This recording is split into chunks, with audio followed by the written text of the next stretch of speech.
Muy buenos días con todos. Agradeciendo al señor Jesús del Castillo de la CGTP por esta importante oportunidad, pues en cuanto a la realización de este evento dirigido a Fentagro, ¿no? A una federación bien importante como lo es Fentagro, en donde bien se pretende abordar en ese aspecto, ¿no? La seguridad frente a lo que es la resolución ministerial 448-2020, ¿no? Del MINSA. Como bien sabemos, estamos viviendo un contexto bastante fuerte por la reactivación económica que se tiene que dar, pero la intención de la presente capacitación es que puedan conocer aspectos vinculantes a la seguridad y salud en el trabajo frente a lo que es el COVID-19, ¿no? En lo que, respecta también de la actividad agrícola. Entonces, han ido saliendo una serie de normas frente al COVID-19, pero acá queremos tocar las que de alguna u otra manera se vinculan con lo que es seguridad y salud en el trabajo de por sí. Todos podemos prevenir en el ambiente de trabajo el COVID-19. Esa es la intención, de estos tiempos que vivimos, sobre todo para evitar dificultades. ¿Bien?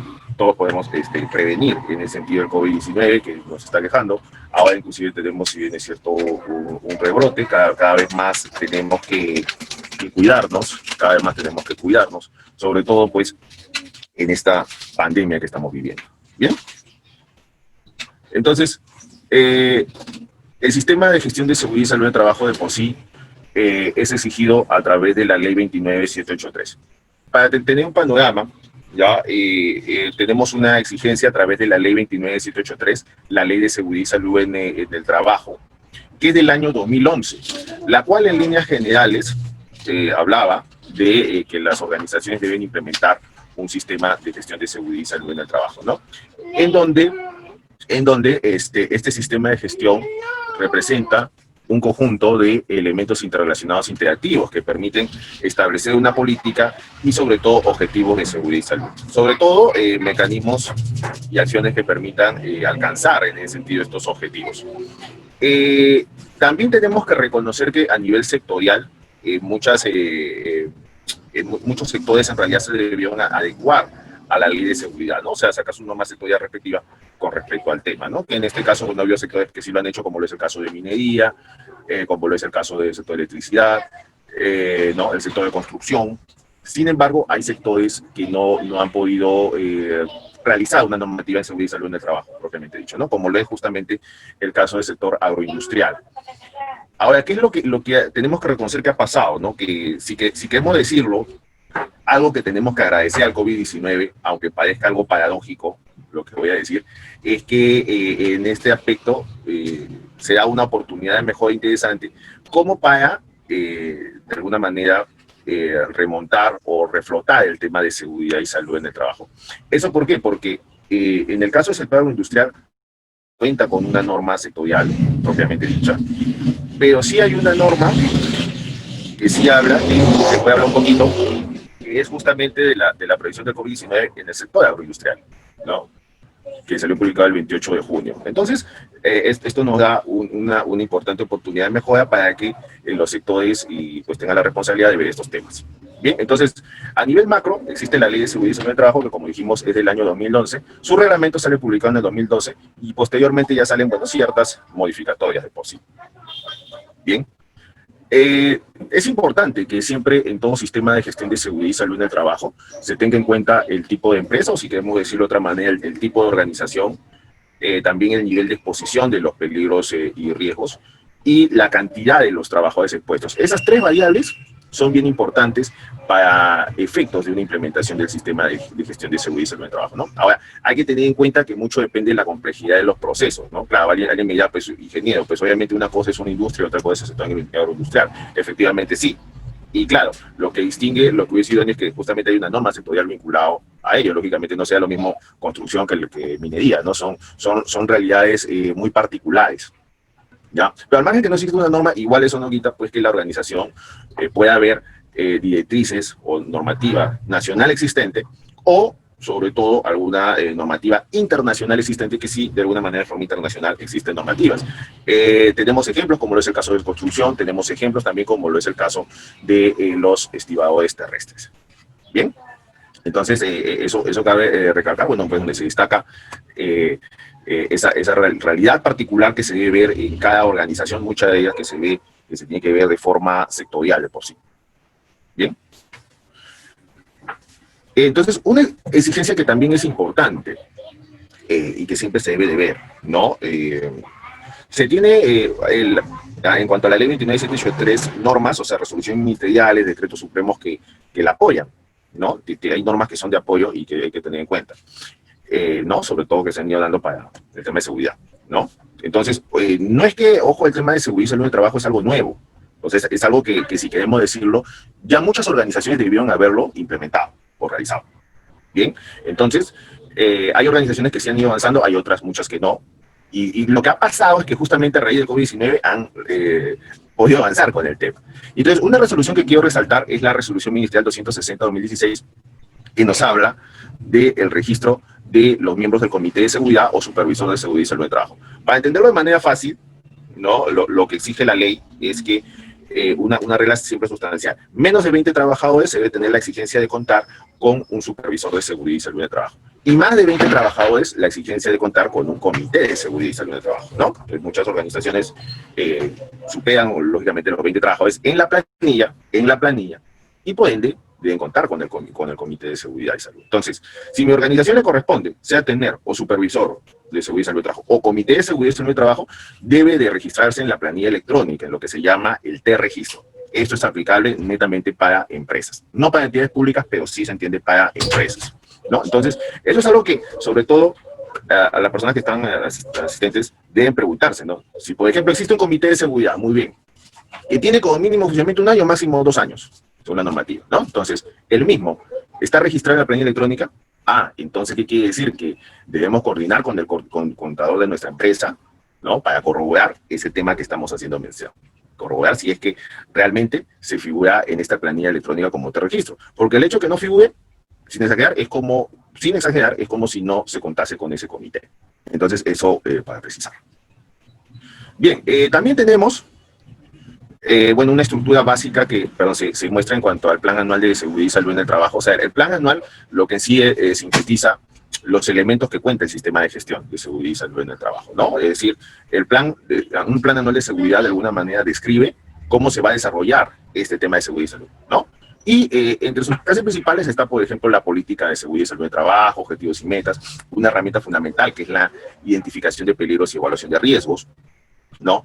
Ya hay temas como algunos interesantes, como mencioné el comité de supervisor, lo que es salud ocupacional, lo que es también el control con los contratistas, auditorías, y hasta se llega a la mejora continua, ¿no? O sea, este esquema está en el anexo 3 de la resolución ministerial 050-2013, ¿no? Pero obviamente tenemos a este amigo, o no es amigo, sino enemigo, que es el COVID-19, de tal manera que el sistema de gestión debe adaptarse sobre todo a este virus comunitario que tenemos presente, ¿no? Una de las herramientas importantes es justamente la identificación de peligros y evaluación de riesgos, ¿no? Si es que estos peligros que tenemos, que nos aquejan como trabajadores, han sido identificados y está pues el control de los mismos. Sobre todo teniendo en cuenta que la identificación de peligros y evaluación de riesgos debe ser de acuerdo al puesto de trabajo, ¿no? En ese sentido. Entonces, el sistema de gestión ahora se tiene que adaptar a lo referido pues a lo que acontece respecto del COVID-19, sobre todo para el control de los trabajadores y, lógicamente, el control del empleador, ¿no? Bien, entonces eso es algo que debemos incidir. Sé que muchos acá son representantes de los trabajadores y también es importante preocupación de saber o hacer seguimiento si el empleador, bueno, pues ha ido cumpliendo con estas temáticas. Bien, bueno, como decíamos, hay elementos, en síntesis, del sistema de gestión de seguridad y salud de trabajo que las organizaciones deben de cumplir, ¿no? Y ahora, bueno, se presenta una resolución suprema en la cual obliga pues a SUNAFIL a hacer el seguimiento a pues los lineamientos que se presentan en cuanto al COVID-19. Entonces, el COVID-19 tenemos que tener en cuenta que es un nuevo tipo de coronavirus que obviamente está afectando a los humanos. Esto no solamente es en el Perú, sino que es a nivel mundial. Y apareció por primera vez en la ciudad de Wuhan, provincia de Hubei, en China. Ahora, esta epidemia de COVID-19 tenemos que reconocer que es algo nuevo, si queremos decirlo. ¿Por qué? Porque nadie conocía, pues, no, pues, de esta temática, ¿no? ¿No? Nadie conocía, pues, de esta temática de por sí. Bien, y que de alguna manera, de alguna forma, tenemos que reconocer que la OMS lo declara acá como pandemia el 11 de marzo. Y este virus en realidad pertenece a lo que es la familia de los famosos SARS-CoV, específicamente el nombre de COVID-19 es SARS-CoV-2, ¿no? Y COVID-19 es porque 19 es del año que representa, ¿no? Y se caracteriza por tener un comportamiento epidémico y una alta transmisibilidad, o sea, este virus es comunitario, ¿no? O sea, está de alguna manera presente en las comunidades, ¿no? En razón de considerar medidas, ahora más que nunca, de vigilancia, prevención y control, ¿no? Porque, o sea, tenemos que tener en cuenta que es importante la reactivación económica, pero tenemos que tener en cuenta que no podemos llevar el virus de nuestra casa al trabajo o de nuestro trabajo a la casa, ¿no? Entonces, ahí tenemos que tener presente ello porque este es un agente biológico, ¿no? Que se está presentando y que está afectando a muchos seres humanos. Bien, este coronavirus se reproduce en el cuerpo porque de alguna manera va a generar una tormenta de citoquinas. Se comprueba que este virus encaja sus proteínas S en las receptoras AC2 de la célula, ¿no? Entonces, se caracteriza por, de alguna otra manera, crear millones de copias iguales, ¿no? Y sobre todo, pues, de generar varias proteínas virales porque encaja su propio ácido ribonucleico. Es decir, en líneas generales, cuando va encajando, si esto no se llega a tratar a tiempo, ¿no? Si es que se deja pasar más de 14 días, entonces esto va a ir pues lastimando muchos órganos, muchas partes de nuestro cuerpo internamente, ¿no? Entonces, claro, imagínense al causar este daño, se imagina cómo están nuestros pulmones, cómo podría estar en nuestra garganta, ¿no? Los pulmones que ya están más afectados. Entonces, esto va generando en el cuerpo este coronavirus, ¿no? Por ejemplo, un doctor bastante conocido a quien respeto bastante es el doctor Armando Macé, el cual pues de alguna manera le ha ido voluntariamente a hacer seguimiento a los pacientes, a ver pues ayudas a provincias, ¿no? Para ayudar a muchas personas que han contraído el COVID-19. Pero ¿qué le ha pasado justamente hace poco al doctor Armando Macé? Que él tanto ha viajado, ¿no? Que él mismo ha contraído el COVID-19 y está en plena recuperación, gracias a Dios, ¿no? Entonces, miren cómo es este virus de comportamiento complejo, que hasta los propios médicos llega a causar esa afección, ¿no? En ese sentido. Y el doctor Armando Macé es uno de los médicos que está en la línea de batalla ahí constantemente, luchando, ¿no? Entonces, la relación del sistema de gestión de seguridad y salud en el trabajo con el COVID-19, tenemos aquí tres normas importantes. Una que es la resolución ministerial la 055-2020-TR, que es una guía de prevención general que ha realizado el Ministerio de Trabajo a nivel de COVID-19. Tenemos también a la resolución ministerial la 448-2020 del MINSA, que son lineamientos para la vigilancia, prevención y control de la salud de los trabajadores con riesgo de exposición a COVID-19.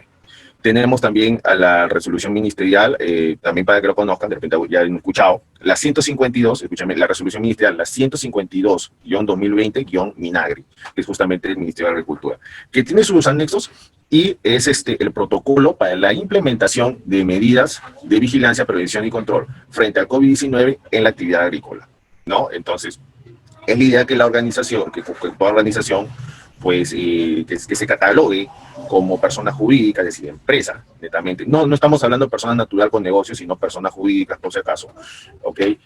Y esto se aplica en entidades públicas, deban adecuarse a la RM 448-2020. Y de haber una norma sectorial, también a la norma sectorial que corresponde, que en el caso de la actividad agrícola es, como repito, la resolución ministerial 152-2020 MINAGRI, que es el protocolo para la implementación y medidas de vigilancia, prevención y control frente al COVID-19 en la actividad agrícola, ¿no? En esta oportunidad vamos a tocar lo fundamental, que es la RM 448, y vamos a dar ciertos alcances no menos importantes de la RM 152-2020 del MINAGRI. Ahora, ¿qué es lo que pasa?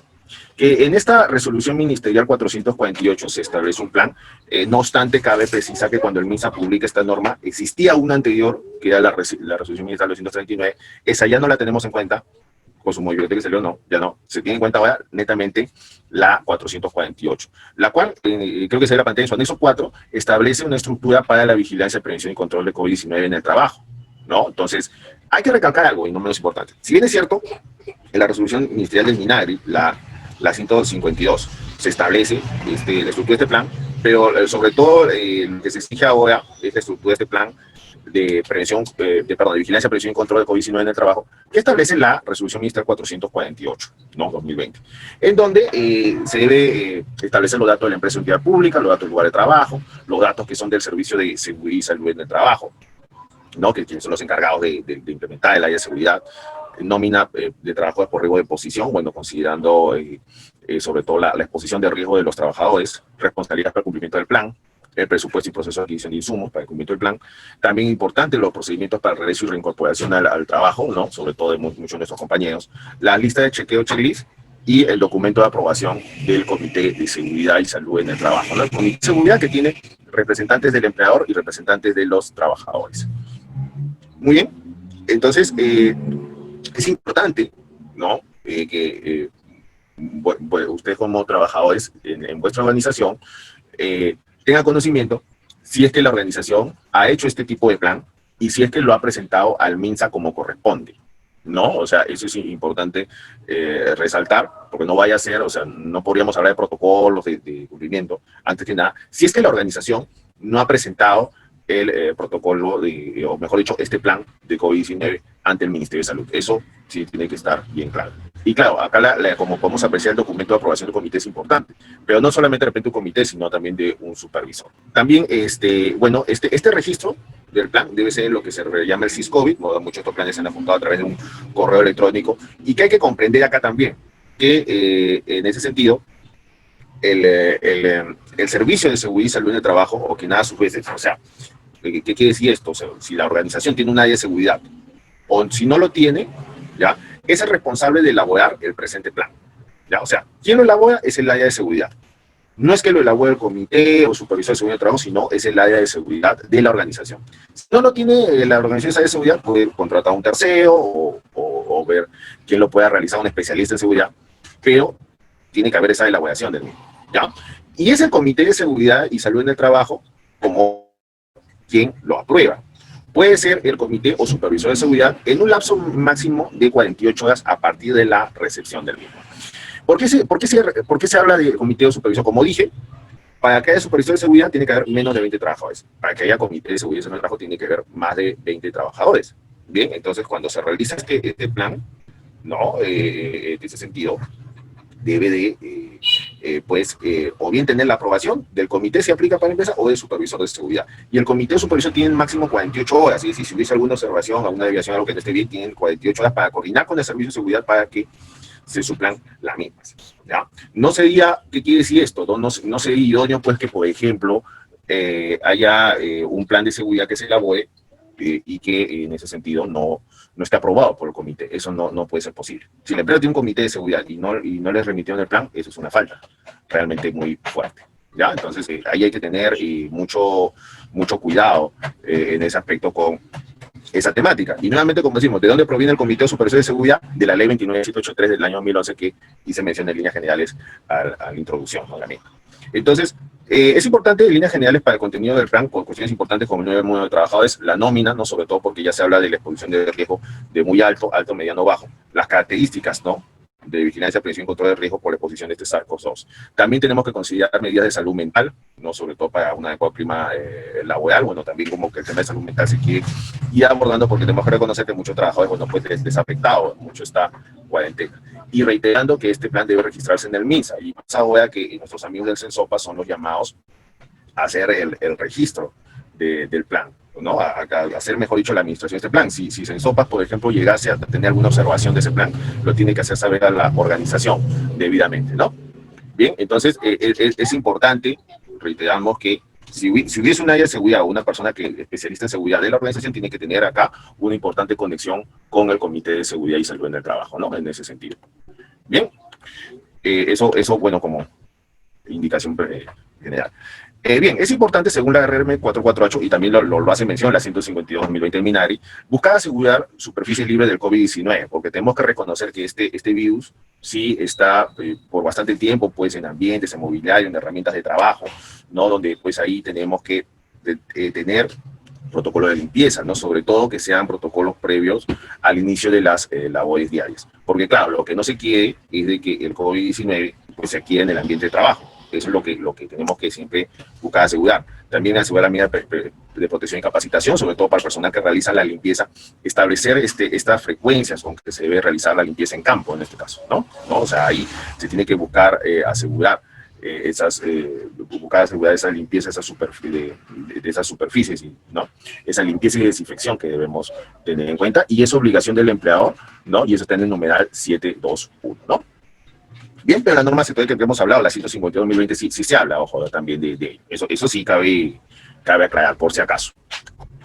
Bien, es importante la evaluación de la condición de salud del trabajador previo al regreso y reincorporación al centro de trabajo. Bien, hablé hace un momento del servicio de seguridad y salud en el trabajo, o sea, es decir, la persona encargada debe de ser responsable por esta evaluación de la condición de salud del trabajador. Por eso que acá es importante que el Comité de Seguridad y Salud en el Trabajo, de alguna forma, el Comité de Seguridad y Salud en el Trabajo, de alguna forma, coordine permanentemente con el servicio de seguridad para ver el seguimiento de estas acciones, ya, porque no vaya a ser que la ley de seguridad de repente no esté realizando lo que estamos haciendo mención, no, sobre todo porque el responsable del servicio de seguridad es importante que identifique estos riesgos de exposición, la aplicación de la ficha sintomatológica que está en el anexo de esta resolución ministerial. Cabe recalcar que en la 158 también hay una ficha sintomatológica que es el mismo formato, ya, o sea, donde es importante esto para hacer seguimiento de los síntomas que tienen los trabajadores en este tema.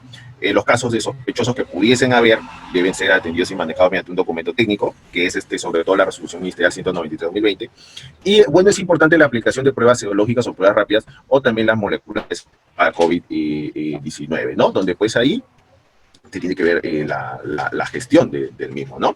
Ahora, es importante, claro, que el empleado en coordinación con el profesional de la salud y sobre todo con el responsable del servicio de seguridad vea la aplicación de estas pruebas, porque ahí lo que hablan muchos profesionales de la salud es que de repente no vaya a ser de que se tomen pruebas de más, ¿no? Porque de repente hay trabajadores que pasan la cuarentena, pasan más de 14 días, igual hacen la prueba y le va a salir siendo positivo, ¿no? Entonces ahí el profesional de salud tiene que ver este costo-beneficio, sobre todo para que estas pruebas se tomen de manera óptima hacia los trabajadores, sobre todo por los indicadores que pueden presentar. Entonces, tenemos la importancia del lavado y desinfección de las manos. Entonces, donde pues, el empleador tiene que proporcionar, lógicamente, el agua, el jabón con mayor seguridad. Y estos pasos que vemos, de alguna manera se deben de seguir. O sea, de hecho que sí, al inicio de las labores debe de aplicarse esta práctica, ¿no? Y ya también de acuerdo a las operaciones que tenga la organización, debe también esto realizarse una práctica frecuente. Bien, entonces, sí, acá sobre todo si tiene esta temática que se debe realizar, y este lavado de manos que debe ser como vamos entre los dedos, frotar las manos, también las muñecas, ¿no? Hasta el secado de los mismos, ¿no? Donde pues el empleado debe proporcionar esas condiciones para bien en ese aspecto. Y bueno, de alguna forma el trabajador también tiene que cumplir con lo que cometido, ¿no? No es tan claro, pues si al trabajador no se le brinda estas condiciones para el lavado de manos, ¿qué lavado de manos estamos hablando? Pues no, entonces, pero si el empleador brindase estas condiciones, entonces es obligación del trabajador cumplir también con las mismas, ¿no? El trabajador tiene que cumplir, porque hay que tener también algo sustancial, que también como peruanos que somos muchas veces nos habremos descuidado en la higiene y en el lavado de manos, ¿no? Hasta inclusive desde algo básico, cuando nosotros vamos a almorzar se entiende que debemos lavarnos las manos antes de almorzar, pero tenemos que reconocer que a veces hay a veces descuido y a veces no lo hacemos por un tema, así que debemos decirlo, de costumbre o un tema de cultura en ese sentido. Por ejemplo, ¿por qué este COVID-19 a otros países no les ha afectado tanto? Cuando ustedes hablan con una persona, por ejemplo, que es alemana, no es por comparar, ¿no? Pero ellos no se saludan con las manos o besito, no. O sea, ellos siempre han guardado el distanciamiento social que se refiere. Un japonés, por ejemplo, cuando ingresa a una casa determinada, deja sus zapatos afuera de la casa y se desinfecta e ingresa. Ahora, ese tipo de costumbre también tenemos que hacerlo para acá, para este COVID-19. Es un poco lo que también tenemos que reconocer, que es también un tema de nuestra cultura. También otras cosas es que el peruano, por ejemplo, con costumbre, como lo dice Armando Macé, tiene la costumbre de agarrarse la cara. Eso pasa también. Y bien, por ello también es importante la sensibilización de la prevención del contagio, en donde el profesional de la salud de alguna edad tiene la obligación de sensibilizar a los trabajadores en diversos aspectos, ¿no? Sobre todo en el sentido de exponer información sobre el COVID-19, por ejemplo, la importancia del lavado de manos, la importancia del uso de mascarilla, la importancia del distanciamiento social. 3 herramientas fundamentales: lavado de manos, distanciamiento social y uso de mascarilla. tres herramientas que siempre debemos tener para el COVID-19. Ahora, lógicamente que va a haber inquietudes, va a haber casos que los trabajadores van a consultar y que deben ser absorbidos por el profesional de la salud en ese aspecto, ¿no? Entonces, ¿por qué? Porque el comportamiento de este virus llega a ser muy complejo, muchas veces se manifiesta con fiebre, tos, dolores corporales, dolor de garganta, donde pues ya hasta muchos especialistas hablan que hay hasta 6 formas que se manifiestan, ¿no? Con una serie de síntomas. Mucho manifiesta también el dolor en el pecho, ¿no? que se puede presentar, ¿no? Sobre todo tenemos que comprender algo sustancial como trabajadores que somos. El profesional de la salud también es un trabajador como nosotros, ¿no? Entonces, yo entiendo también mucha la preocupación de muchos trabajadores aquí, pero tenemos que coordinar bien cuáles pueden ser los horarios de trabajo de estas personas, ¿ya? No es que tampoco el profesional de salud va a estar 24 horas al día, ¿no? O sea, hay que ver bien el horario que se ha pactado entre la empresa y estos profesionales de la salud, ¿ya? Sobre todo eso como un consejo general, nada más. Bien, sobre todo por la mayoría son locadores de servicios, ¿no? O sea, el área de seguridad puede ser a través de una locación de servicios, por si acaso, ¿no? Pero sí el Comité de Seguridad y Salud de Trabajo, de supervisión, sí es de la planilla de la organización. Hay que distinguir, el Comité de Seguridad y Salud de Trabajo no puede ser tercerizado. Entonces, es importante las medidas también de prevención, o sea, de aplicación colectiva, donde sobre todo detalles de acciones sobre ventilación, distanciamiento social, si queremos decirlo, no sé si decir si es una ventaja de acá a nivel del sector agroindustrial, a nivel del sector agrícola, pero es un sector donde puede aplicarse muy bien el tema del distanciamiento social, o conocido como distanciamiento físico por muchos médicos ocupacionales. Bien, y en donde, bueno, pues debemos asegurarnos de medidas de ventilación. También, bueno, es importante la desinfección del calzado antes de ingresar a ciertas áreas comunes, así como también el uso de los equipos de protección personal de por sí. Tenemos conocimiento que nuestros amigos del SENASA, bueno, pues el Servicio Nacional de Sanidad Agraria han ido apoyando con ciertas capacitaciones en el tema del agro. No sin antes, pienso que sí también ahí se debió reforzar más, porque como decimos, no tenemos una norma sectorial propiamente de seguridad y salud de trabajo en el sector agro, ¿no? En el sector de agricultura. Sin embargo, tenemos ahora que enfatizar en el empleo más constante también de los equipos de protección personal. Bien, entonces, según la RN 448, en este numeral 726, también el empleador debe asegurar la disponibilidad de los equipos de protección personal y en cuanto a su uso correcto y obligatorio, según lo determine en este caso el profesional de la salud, ¿no? Es decir, él debe determinar el empleo de los tipos de uso de mascarilla que se debe emplear, ¿no? Muchas de estas mascarillas que hemos dicho que son comunitarias, que podemos emplear. Y hay unas especiales que son N95, que es de uso exclusivo para profesionales de la salud, con muy alto y alto riesgo de exposición. ¿Y eso por qué? Porque este COVID-19 tiene el tamaño de 0.2 micras, tiene un tamaño muy particular en donde, pues, si una persona estornuda o habla, bueno, pues puede transmitir a través de gotículas esto, ¿no? Ahora, sí es importante que en el sector agroindustrial analizar si ciertas actividades que de alguna manera es bien complicado realizar el distanciamiento social, porque no en todas las actividades se va a realizar este distanciamiento social, y en las que no se pueda realizar, brindar lo que es esta mascarilla N95 de por sí. Entonces, es importante que durante la emergencia sanitaria nacional el empleador realice pues la vigilancia de la salud respectiva, ¿no? Y tome acciones como el control de la temperatura, la toma de registro, la aplicación sobre todo de la ficha epidemiológica, ¿no? Bien, cuando hay compañeros que de repente hagan trabajo remoto, donde también se va a hacer el seguimiento de los mismos, la protección sobre todo con personas que tengan alguna discapacidad. Bien, ahora, también es importante considerar a los grupos de riesgo, ¿no? Que en este caso, para el MINSA lo ha considerado las personas que son mayores de 65 años que presentan ciertas comorbilidades, sea hipertensión arterial, diabetes, enfermedades cardiovasculares, cáncer, entre otros, ¿no? Entonces, yo sé que muchos trabajadores tienen el ánimo de seguir adelante, de trabajar, volver a sus labores, pero si están dentro de este grupo de riesgo es muy complicado el tema. No obstante, tampoco quiere decir que el empleador vaya a hacer labores de discriminación y vaya a liquidar a los trabajadores. Eso no es el funcionamiento acá. Pero sí se debe cuidar de estos grupos de riesgo en ese sentido. Ahora, es válido también que de repente el empleador, como una política interna o un compromiso con los trabajadores, pueda considerar a los grupos de riesgo a personas que sean mayores, a partir de mayores de 60 años, ¿no? Adelante. Y bueno, en esta norma se presenta lo que es este anexo 1, donde, bueno, he venido hablando también del servicio de seguridad y salud en el trabajo por tamaño de la empresa. Entonces, hay 6 características que presenta este profesional de la salud, ¿no?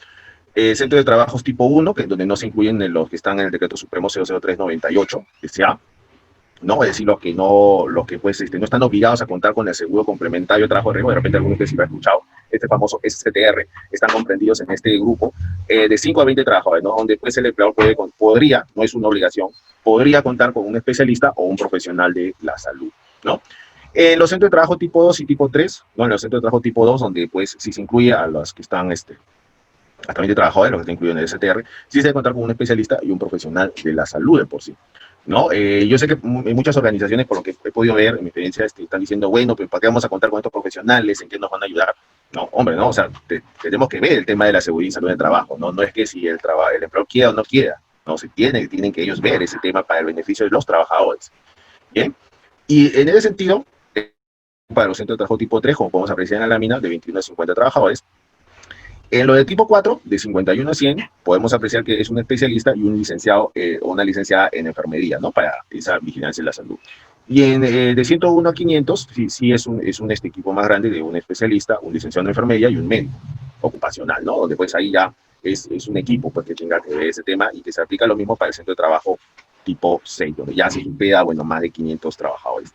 Centro de trabajo tipo 3, tipo 4, tipo 5 y tipo 6 se considera todas las actividades económicas, se incluyan o no en este decreto supremo 003 del año 98 ¿no? Entonces, de ahí que, bueno, se brinda estas características de los profesionales que se da a contar para el tema de salud, ¿no? ¿Y por qué no decirlo? Bueno, pues que sea una oportunidad para, de repente, trabajar, ¿no? El tema de seguridad y salud de trabajo, porque, por ejemplo, muchas organizaciones dirán, bueno, me exigen el plan, ingeniero, pero también me están exigiendo una política de seguridad y salud de trabajo. ¿Qué es una política? Bueno, es un documento que expresa un compromiso. ¿Y eso donde se exigía en la ley, se exige en la ley. No es que el empleador no lo deba tener, ya debió haberlo tenido ese tipo de documentación. Bien, entonces, bueno, es importante que estos profesionales que mencioné tengan especializaciones, ¿no? De preferencia en lo que refiere a salud ocupacional y salud ambiental. Y finalmente, ciertos alcances importantes de esta resolución ministerial, la 152-2020 de Minari, lo podemos apreciar es aplicar a empresas agrícolas, industriales, aplicaciones, asociaciones agrarias, ¿no? Que tengan personal en la planilla, contratantes, practicantes y otras modalidades, ¿no? De alguna manera, vemos no solamente en la parte productiva, sino en la parte administrativa, donde en esta resolución sí está dividido el protocolo sanitario sectorial en la actividad ganadera, en la actividad agrícola y en la actividad forestal. Pero es un protocolo sanitario sectorial ante el COVID-19, en la actividad ganadera, en la actividad agrícola y en la actividad forestal, ¿no? Ahora, ¿qué es sobre todo rescatable de esta resolución 152? Acá tenemos ciertas funciones particulares, como pueden apreciar, ¿no? O sea, el empleador, ¿cuál es su función? Que habla la 152. Implementar este plan que hice mención, ¿no? Para la vigilancia, prevención y control de COVID-19. Lo hice también la RM448 por si acaso, porque se garantizar la seguridad y salud de trabajo en cuanto a ese plan. Designar al responsable del plan para la vigilancia, prevención y control de COVID-19, ¿no? O sea, designar quién va a ser, en este caso, el responsable del servicio de seguridad y salud de trabajo para la ejecución del plan. ¿Ya? O sea, en ese sentido, pues es obligación del empleador, bueno, pues que tenga, que el encargado de seguridad, pues asuma esta función, ¿no? Y sobre todo, si ustedes como trabajadores observan de que de repente el encargado de seguridad no están haciendo las funciones, eso debe de conversarlo para las sanciones que correspondan. Bien. Ahora, ¿qué es lo que también se habla o qué funciones hay particulares del Comité de Seguridad en este tema del COVID-19, según esta resolución? Aprobar este plan, lógicamente que ya hemos hablado, 48 horas se tiene para aprobarlo a vez que se recepciona, implementar y cumplir las decisiones de las autoridades de salud sobre la continuidad respecto a los casos probables y sospechosos de la unidad de trabajo, ya sea de tiempo parcial o total o en casos especiales de emergencia. Entonces el comité tiene que estar atento a estos casos de algunos compañeros de trabajo que tengan estos problemas, porque va a haber casos sospechosos, estamos ante un rebrote, es probable que pueda haber ese tipo de situaciones.